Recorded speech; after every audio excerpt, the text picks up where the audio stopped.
अमृता एक school teacher थी जिसने अपना पूरा जीवन अपने छात्रों को समर्पित कर दिया था।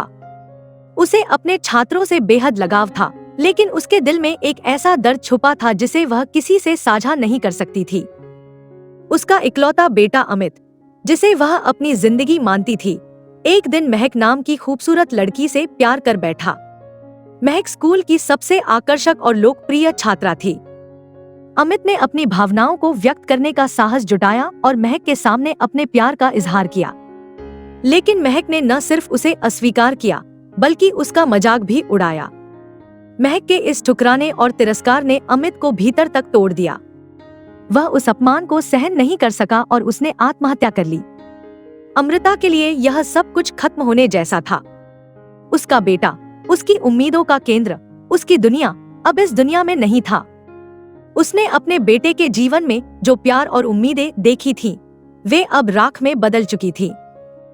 अमृता के दिल में एक गहरा दर्द बस गया और वह इस दर्द को भूलने की बजाय उसे अपने अंदर पालने लगी। अमृता का जीवन अब बदल चुका था। पहले जहां वह अपने छात्रों के बीच एक हंसमुख और प्यारी शिक्षिका के रूप में जानी जाती थी, अब उसके चेहरे पर एक उदासी और कठोरता दिखने लगी थी। उसके मन में केवल एक विचार पलने लगा, बदला। उसने सोचा कि महक ने उसके बेटे को अस्वीकार करके उसकी जिंदगी बर्बाद कर दी और अब वह हर उस खूबसूरत लड़की से बदला लेगी जिसने किसी का दिल तोड़ा हो। अमृता ने एक योजना बनाई। वह एक एक करके शहर की खूबसूरत लड़कियों को अपना निशाना बनाने लगी। उसके हर शिकार के बाद वह एक नोट छोड़ती जिसमें लिखा होता, जब तुम खूबसूरत होती हो तो किसी के दिल को तोड़ने की कीमत चुकानी पड़ती है। उसकी हत्याओं में एक अजीब सी क्रूरता और न्याय का भाव था, जैसे वह अपने बेटे के दर्द का बदला ले रही हो। शहर में हत्याओं का सिलसिला शुरू हो गया। हर हफ्ते एक नई खूबसूरत लड़की गायब हो जाती या उसकी हत्या कर दी जाती। लड़कियों के माता पिता डर और चिंता में घिरे हुए थे। स्कूलों में भी खौफ का माहौल बन गया था। अमृता अपने शिक्षक के किरदार को बखूबी निभाती रही, लेकिन उसके अंदर एक ठंडे और निर्दयी हत्यारे का रूप उभर चुका था। उसकी हत्याओं की खास बात यह थी कि वह हर बार एक अलग तरीका अपनाती। कभी वह उन्हें एक दुर्घटना का रूप देती, तो कभी उन्हें ऐसा प्रतीत होता कि यह आत्महत्या है। लेकिन हर हत्या के बाद वह वही नोट छोड़ती, जिससे पुलिस को यह समझ में आ जाए कि यह वही हत्यारा है। अमृता के मन में यह संतोष था कि वह अपने बेटे के लिए न्याय कर रही है और यही उसे हत्याएं करने के लिए प्रेरित करता रहा। शहर की पुलिस अब तक हत्याओं की कड़ी को समझने की कोशिश कर रही थी, लेकिन हत्यारा बहुत चालाक था। हर बार वह ऐसा प्रतीत करता कि यह महज एक दुर्घटना थी। फिर भी शहर के तेजतर्रार पुलिस अधिकारी इंस्पेक्टर राघव को इन हत्याओं में कुछ गहरा संदेह हुआ। राघव ने हत्याओं के पैटर्न को समझना शुरू किया और हर घटना के पीछे की कहानी को जोड़ने लगा। राघव को इस बात का एहसास हुआ कि इन हत्याओं का संबंध अमृता के बेटे अमित की आत्महत्या से हो सकता है। उसने अमित की आत्महत्या के बाद हत्याओं में तेजी देखी और उसके बाद अमृता के व्यवहार में परिवर्तन भी देखा। वह अब इस निष्कर्ष पर पहुंचा कि अमृता का इस सब में कोई न कोई हाथ जरूर है। उसने अमृता की हर गतिविधि पर नजर रखना शुरू किया और धीरे धीरे उसकी सच्चाई उसके सामने उजागर होने लगी।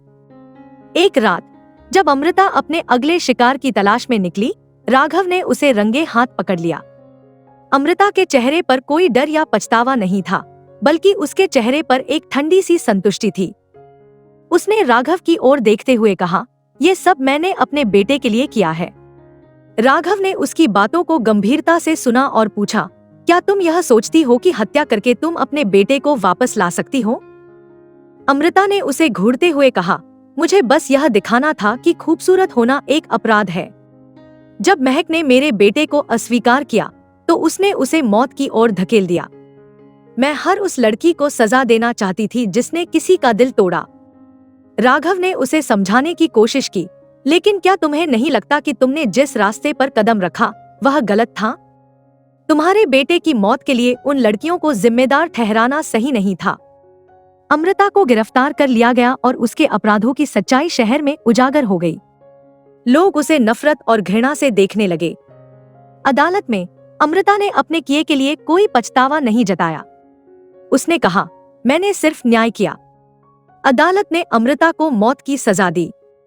इंस्पेक्टर राघव ने उसे सलाखों के पीछे जाते हुए देखा और महसूस किया कि कभी-कभी खूबसूरत चेहरे के पीछे एक काली आत्मा छिपी होती है। अमृता का नाम अब शहर की बुरी यादों में दफन हो गया, लेकिन उसकी कहानी हर खूबसूरत चेहरे को एक चेतावनी देती रहेगी।